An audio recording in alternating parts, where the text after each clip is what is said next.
Naini coal block టెండర్ల విషయంలో సింగరేణి యాజమాన్యం విధించిన సైట్ విజిట్ సర్టిఫికేట్ నిబంధనను కేంద్ర బొగ్గు గనుల శాఖ మంత్రి కిషన్ రెడ్డి తప్పుపట్టారు.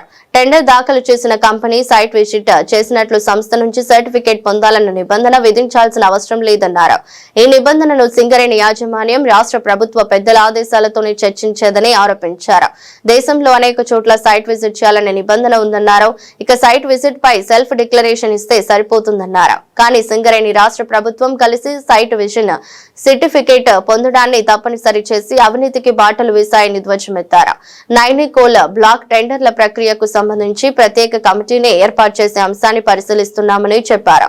సిబిఐ దర్యాప్తునకు రాష్ట్ర ప్రభుత్వం ముందుకొస్తే కేంద్రం పరిశీలిస్తుందన్నారు. ప్రతి టన్నుకు 4088 రూపాయలు మరి ఈరోజు సింగరేణి రేట్ ఫిక్స్ చేసి కోల్ అమ్ముతా ఉంది.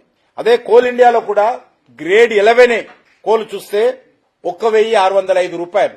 ఎంత డిఫరెన్స్ ఉందో అర్థం చేసుకోవచ్చు. సేమ్ గ్రేడు సేమ్ క్వాంటిటీ టన్నుకు సింగరేణి 4800 పెడితే కోల్ ఇండియా 1605 రూపాయలు. కారణము రాష్ట్ర ప్రభుత్వాలు సింగరేణి మీద పడి దోచుకుంటున్నాయి కాబట్టి సింగరేణికి సంబంధించినటువంటి జీతాలు ఇవ్వాలన్నా సింగరేణి నడపాలన్నా ఈరోజు సింగరేణి కంపెనీకి వేరే ప్రత్యామ్నాయం లేదు ధరలు పెంచడం తప్ప. సింగరేణి కోల్ మీద ధరలు పెంచుకుంటూ, ఎందుకంటే సింగరేణి కోల్ కొంటున్నటువంటి జెనికో కూడా ఈరోజు ప్రభుత్వ కంపెనీ కాబట్టి మరి తప్పనిసరి పరిస్థితుల్లో ఈరోజు సింగరేణి ధరలు పెంచుకుంటూ పోతా ఉంది. ఎందుకంటే కనీసం మెయింటెనెన్స్ పరిస్థితి కూడా లేనటువంటి తప్పనిసరి పరిస్థితుల్లో ఈరోజు ఆ రకంగా ధరలు పెంచుతా ఉంది. బొగ్గు క్వాలిటీ విషయంలో కూడా సింగరేణి బొగ్గు క్వాలిటీ కూడా పడిపోయింది. సింగరేణి బొగ్గు క్వాలిటీ 48% ఉంటే కోల్ ఇండియాకు సంబంధించినటువంటి బొగ్గు క్వాలిటీ 85% ఉంది. దీనిపైన కూడా దృష్టి పెట్టేటువంటి పరిస్థితి లేదు. ఎందుకంటే సింగరేణి అస్తిత్వానికే ప్రమాదం ఏర్పడింది కాబట్టి ఏదో రకంగా క్వాలిటీ విషయంలో, రేటు విషయంలో,